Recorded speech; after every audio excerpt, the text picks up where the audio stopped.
Hello and welcome to you all. Friday, March 17th, 2023. Happy St. Patrick's Day to the Irish among you and the 95% of other people who just pretend they are Irish inexplicably on St. Patrick's Day. You don't need to pretend to be Irish today. You can just go out and wear green and drink if that is your prerogative. Joined by Sue-Ann Levy, the co-hostess with the mostest. Levy, that's an authentic Irish name, is it not, Sue-Ann?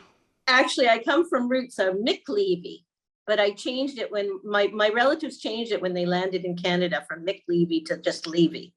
Okay, so Sue-Ann McLevy and Andrew Lawton here for Fake News Friday. There we go. We're starting off with the fake news being the very names by which we identify ourselves. How was the week, Sue-Ann? Great. Cannot complain. One thing not fake is that I've been on a great program. I encourage your viewers, lost 9 pounds so far in 4 weeks. There we go. We can start doing infomercials on Fake News Friday, but it'll be honest coming from you. People won't know what to think. It's not a fake. I'm not faking it. I might need to do like that program times 20 for it to be meaningful, but we'll have to chat off air about that. Lots of stuff happened this week in the world of fake news. One in particular that I want to focus on, which is a bit of a bigger picture topic. I know we spoke in the last show, or maybe it was a couple of weeks ago, about the trend of drag story times that are seemingly pervasive now at every library and county fair imaginable.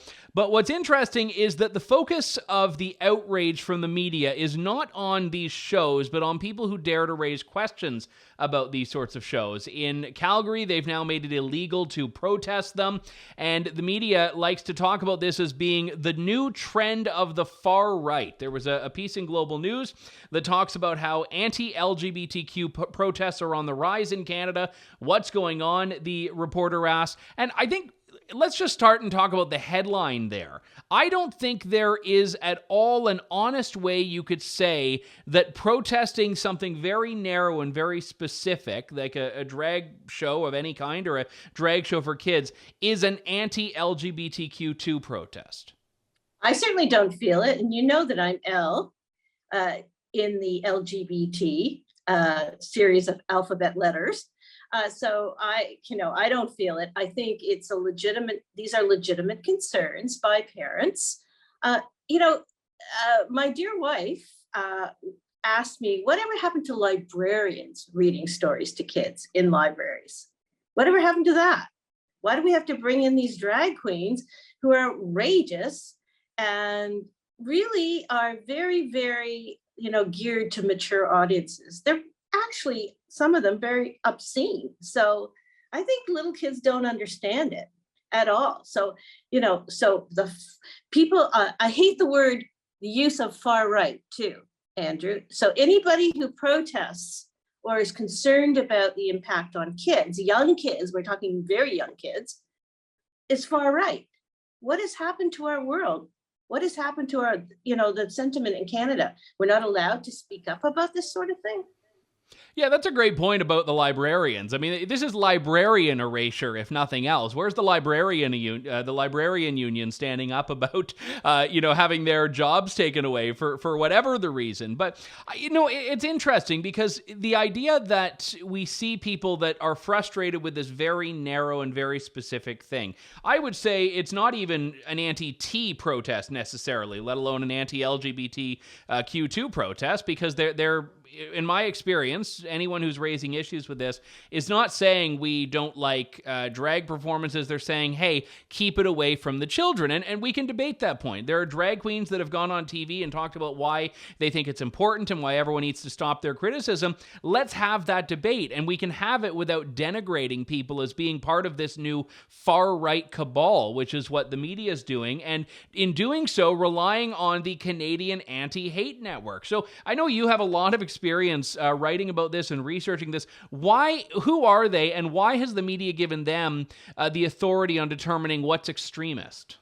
Well, they're joined at the hip with the Liberal government, headed by Bernie Farber. He used to be the CEO of the United Jewish Federation, and he kind of parted ways with them. And I think he's a really bitter, sort of mean guy.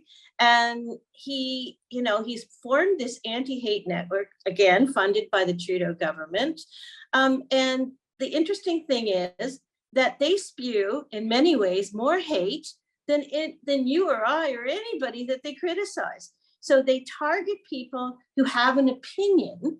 They don't, I haven't heard them speak up. For instance, they did not speak up about, or came out very late out of the gate, about the Laith Marouf scandal. Mm-hmm. The gentleman who was funded, who's virulently anti-Semitic, again funded. They had to wait until the Trudeau government made it acceptable to criticize him before they would criticize exactly. him. Yeah. So they're biased, they're conflicted, and I don't know why the media. I used to not yell at, but say to the people I worked with at Toronto Sun, why are you even quoting Bernie Farber? Because he is so far out there now.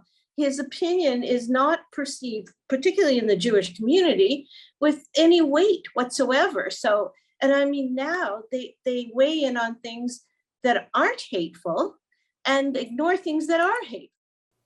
Yeah, Bernie Farber, just for context, a lot of people might know of him because a year ago, or just over a year ago, during the convoy, he tweeted out this vile anti-Semitic poster that he said a friend of his saw at the convoy in Ottawa. And it, of course, turned out that the photo had been taken like 3 months earlier in Miami, before the convoy started, before the convoy existed. And when he was called on this by Jonathan Kay, he said, oh, well, it's the type of thing you would see at the convoy. So he creates and invents hate where no hate exists. And as you mentioned, Sue-Ann, he ignores it in many cases when it does exist if it goes against his narrative. Exactly. That was the funniest thing, being caught in the act with a flyer that was from Miami, posted in Miami. And, but he eggs on people. That's the thing. So the media still think he's an authority, and he eggs on people and encourages them to hate what, say, you and I are talking about with legitimate concern.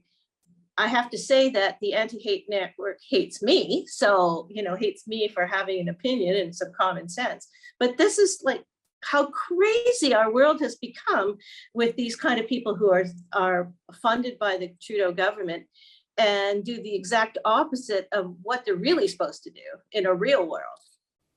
Yeah, and some of it is just disingenuous. So there's one person here who is quoted in this article in Global who says that the criticisms of drag story time is coming from white heterosexual men from the far right with religious backgrounds that are trying to demonize the LGBTQ2 community. And I would like it noted, I'm getting the acronym right every single time. I'm not fumbling one bit, even getting the 2 in there. And the thing about that I find troubling for many reasons is that if you look at the landscape of who it is that's criticizing these performances, it's actually more, in my experience, coming from women that are concerned about the implications on women's spaces of the trans movement. It's not, yes, there sort of is a bedfellows between radical feminists and the Christian right on some of these issues, but overwhelmingly, the issues I'm seeing are coming from mothers, they're coming from lesbians, they're coming from gay men that don't like what's happening here. Exactly. And this speaks to, and I'm glad you brought that up, because this speaks to the great divide in the LGBTQRS community, because there are— You missed the 2, Sue-Ann. Okay, 2. 1, 2, 3. There are those who espouse queer theory. Well, I hate the word queer. I absolutely hate it. But now they want to be called queer because that means they're radical and progressive. But the average person, the mainstream, say LGB, well, I don't know if I should include T, because the T's have become radical, but the mainstream people abhor this kind of stuff. They abhor queer theory. They think it's radical. They're upset about kids being indoctrinated in schools, and it relates to that as well, gender ideology at a young age being, taught in schools. So this has created this huge divide. So you've got these really radical trans people and radical, queer people, as they call themselves. They're the ones who are pushing this. And the anti-hate network has latched on with them. And, one person we've talked about, Faye Johnson, for example, the trans activist who's the making new face also— of Hershey or they, she. Yeah. who's also making whatever the chocolate's called now. Yeah, Hershey, who's making money from the Trudeau government. It gets funded.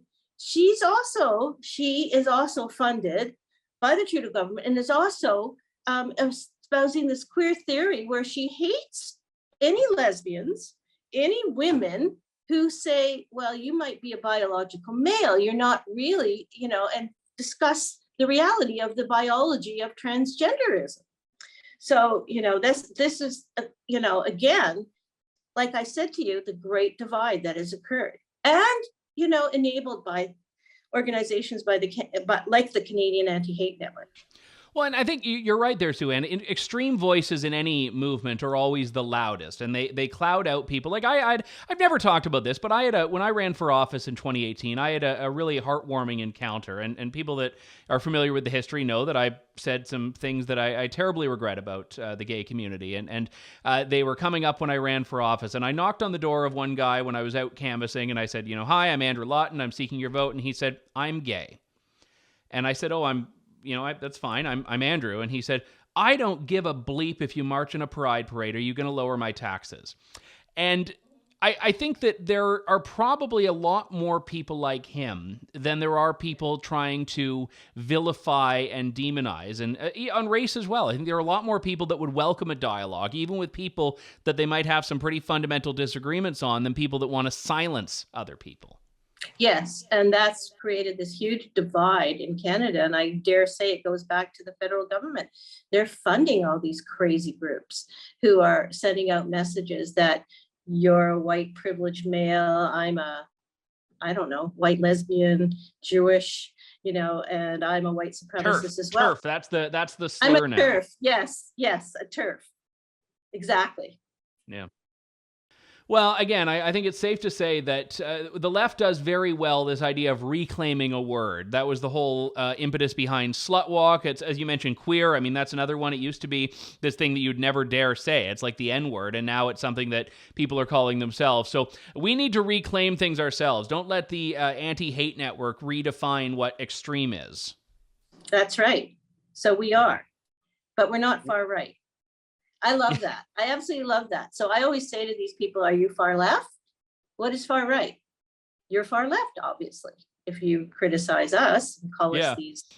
Yeah, but far left is deemed like fun and harmless, whereas far right is like deemed the second coming of Adolf Hitler. This is a bit of a heavier topic, so let's revert back to one that we always enjoy, which is Canada's state broadcaster, the CBC, getting a little bit defensive on Twitter this week. The National Post published a column by Chris Selly, which I actually agree with the fundamental point of. He said, CBC can't hope to measure up to even the BBC's fiascos. And what he's talking about here is that BBC, despite being a state broadcaster, tends to be regarded a bit better because it produces better content. I mean, some of the British programs that BBC has released onto the world have been vastly superior to CBC, which has given us a couple of goodies like Schitt's Creek, which is very popular, and Kim's Convenience, but they also give you, need I remind you, the colonial or anti-colonial Talking Tomato. Isn't it true that feminists don't like boys? I think we're really gonna need this episode. Or the gender-fluid South Asian nanny that is living a complicated existence. Yeah, not exactly the stuff of BBC, but CBC gets a little defensive of this. They tweet out a screenshot of the National Post column and say, we've got some internationally award-winning Canadian creators, production teams, and actors who might disagree. Sue Ann, doth they protest too much? Absolutely. I mean, if CBC would stick to the Schitt's Creek and Kim Convenience kind of shows and stop trying to niche market. This is what it is, niche marketing, appealing to a very select group of people. I mean, a transgendered nanny, that's very interesting, but who would watch that? You've got to wonder about their ratings. If they weren't propped up by the Liberal government, would they be producing, number one, these shows, and number two, with their ratings, they have no, we don't know anything about their ratings. Let's put it that way. So I dare say maybe 3 people watch these kinds of shows, but again, they're bailed out by the federal government, so they don't have to worry. BBC actually does produce some good stuff, and I've seen some of it on Netflix, and it's clever, and and there's some thought put into it. This is all appealing and pandering to a select group, and CBC has lost its way. It's just really lost its way when it produces stuff like this. I mean, I try to keep on top of media in Canada. So our colleague Harrison Faulkner put together a list of some CBC shows. Now, I've not verified this, so if it's wrong, you can take it up with Harrison. I'm just going off of his word here instead of telling my computer that I might like looking at CBC's website every now and then. But he put a list of shows together that I've never heard of, which sound insanely CBC-esque. One is Canadian Ballroom Extravaganza, in which 10 ballroom stars, such as they are, pair up with 10 queer and trans filmmakers for dance battles. There's Revenge of the Black Best Friend, about a self-help guru who wants to cancel the entertainment industry's reliance on the token black characters. There's Virgins, which follows the lives of 4 women who are too modest for the big city but too provocative for the East African homes from which they come. Ooh, some ethnic tension there. Real Blackety Talk. That's okay. Real Blackety Talk shines perspectives on non-binary black folk in Canada. And then Queens, which is a comedy mystery whodunit following an eclectic cast of Toronto drag queens. Whodunit is probably the evil white conservative character without even seeing the show. That's probably the culprit of it. So, Sue-Ann, are these on your and your lovely wife's evening viewing schedules? I never ever heard of them. And you would be in the whodunit. You would be Andrew in a trench coat with a hat. Yeah, well, that's the thing. You could probably see who done it just by virtue of the character. It's like, I don't know, because they couldn't cast the drag queens as the criminals because that would be stigmatizing. A part of me thinks that Harrison has pranked me here, and he just plugged in some inputs into one of those AI generators of just give me some titles of woke CBC shows, and these aren't even real things, but I think they're real. Well, again, I'm talked about pandering to a select group. And they don't even make sense. This stuff is, I have no problem now. I mean, we see commercials with people of color and visible minorities. We have, men kissing on TV. I don't care. Include everybody. We, and shows have gay characters. They have all kinds of visible minorities. But to target an entire show around these specific oppressed, intersectional groups is madness. It's just, I can't believe that they have any viewers for these shows. Other than maybe I don't think they do. Because they're not driven by ad revenue. They're driven by subsidies, and that's the entire CBC existence here now. So can you imagine them filming the drag queen one in Toronto, them running up and down the street looking for you in your trench coat? Yeah, so I you know what? If CBC does an open casting call, I might even just audition to get it over with here.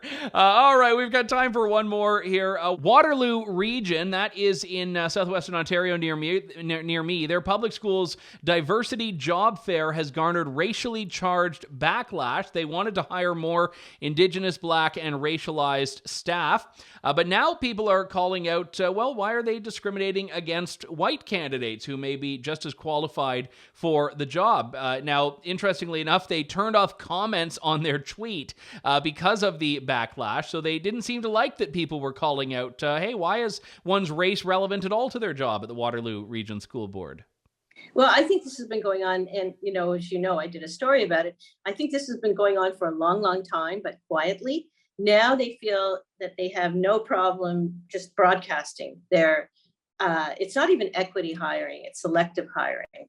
And I do think it's sort of a reverse form of racism. In the list of people that are invited to the job fair are custodians and maintenance people and secretarial staff. So what are you going to do? If you don't have the qualifications, but you have the, appropriate skin color or whatever, are you going to get a leg up on other people? I mean, it's a recipe for disaster. I think whatever happened to hiring based on merit? I thought that was, basically a human right. That was part of the Human Rights Code. And then now everything has been turned on its head, really turned on its head or ear or whatever you want to call it.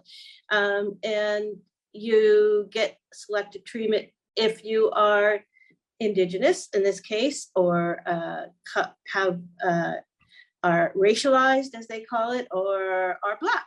And, as the statistics I quoted in my article, the student population is very limited in those groups. However, they're not asking for Asian teachers, for example. They're not asking for LGBT teachers. They're narrowing it very, very selectively to this group of people. And I don't think that's right. But I mean, this is the Waterloo School Board. Sorry to drone on about this, but this is the Waterloo School Board. I've done too many stories to count about the craziness that's gone on there, particularly under the education director, Jiwan Chanika, who doesn't like to capitalize his name. Just to jump in, they were the ones who back in October posted a Thanksgiving tweet that was like, "Happy fall long weekend." And they canceled Valentine's Day at some schools. Yeah. So, it's just a progression of a long line of things that have happened. But I think the pendulum is swung this way, far, far out, and hopefully it'll swing back. But right now, my goodness. Be interesting to have someone like Trudeau go in blackface and see if he's let into the job fair.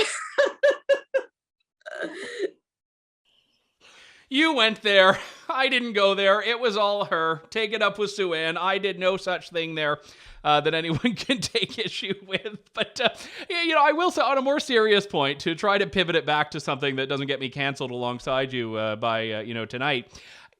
We're talking about some cases entry-level jobs, a custodian, a secretarial worker, administrator, whatever they're called. I'm actually a big believer in diversity in the workforce when diversity enhances the workforce. So if you have, for example, a marketing team, you don't want all white men because they're probably going to think more similarly about some things than people that have different backgrounds.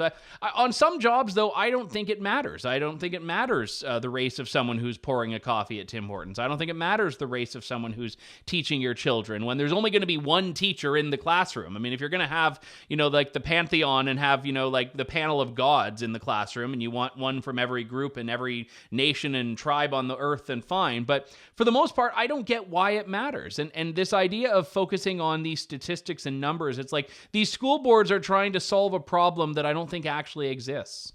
Well, you're right. The problem is that there are poor math, poor literacy, poor reading scores at school boards right across the province. So they think that their logic is that if we bring in more faces that match the kids who are in the classroom, then they'll be able to relate to these people.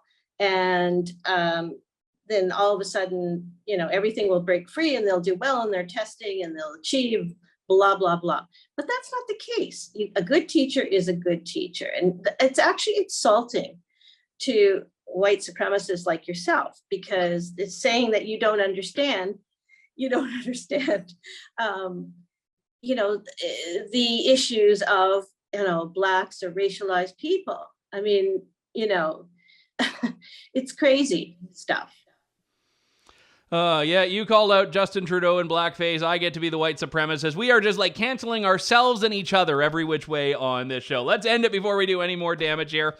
Sue-Ann Levy, fantastic work as always at True North that people can catch up with at tnc.news. We will talk to you all next week.